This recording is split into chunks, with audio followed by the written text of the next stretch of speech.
दोस्तों, आधुनिक विश्व की जनक्रांति में अपनी महत्वपूर्ण भूमिका से समस्त विश्व को चमत्कृत कर देने वाला यंत्र है टेलीविजन। आज आधुनिक युग की कोई भी कल्पना टेलीविजन के बिना अर्थहीन है।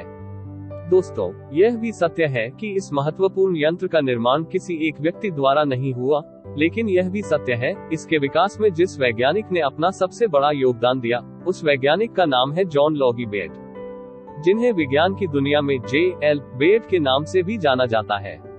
ये पहले व्यक्ति थे जिन्होंने ग्रेट ब्रिटेन में टेलीविजन संदेशों का सफल प्रसारण सन 1926 में करके दिखाया था।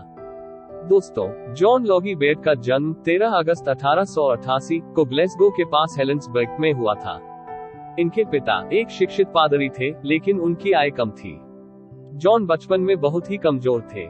इनसे बड़ी इनकी 2 बहनें और एक भाई था। स्कूल जाने से पहले का अपना सारा समय इन्होंने पड़ोस में रहने वाले एक माली के लड़के के साथ बिताया। बेट की प्रारंभिक शिक्षा पास के एक स्कूल में हुई। इनकी पढ़ने में बहुत रुचि थी। उन दिनों इनके स्कूल में फोटोग्राफी को बहुत महत्व दिया जाता था। फोटोग्राफी में इन्होंने इतनी रुचि दिखाई कि वे अपने स्कूल में फोटोग्राफी के अध्यक्ष बन गए। ये इतने चतुर थे कि 12 वर्ष की उम्र में ही इन्होंने अपने साथियों की सहायता से एक टेलीविजन लाइन बनाई और अपने छत वाले कमरे को 4 साथियों के घर से जोड़ दिया।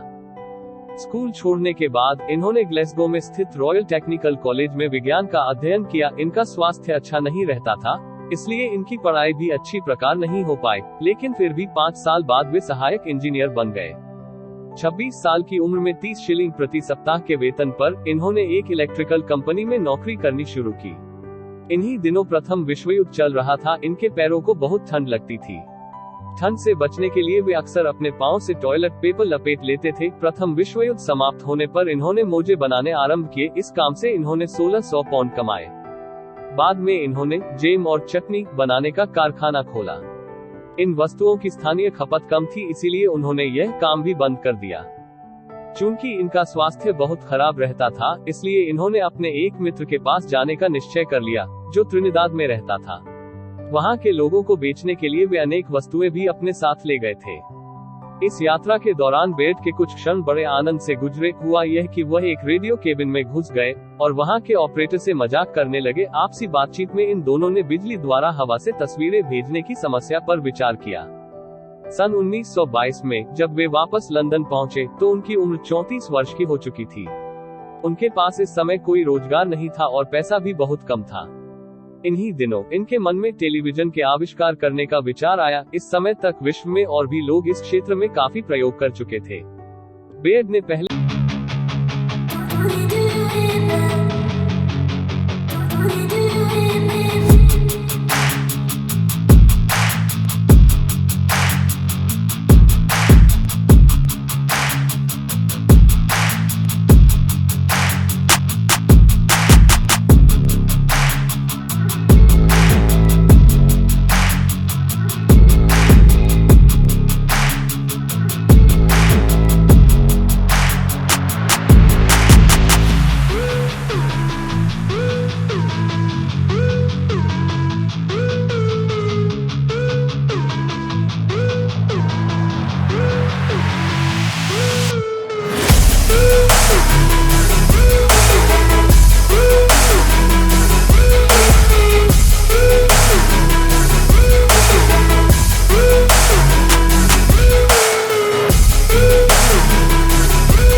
और अनेकानेक तरीकों से श्रद्धांजलियां समर्पित की गई, लेकिन दुर्भाग्य से वे जीवन भर संघर्ष ही करते रहे और अपने जीवन काल में कोई सम्मान प्राप्त न कर पाए।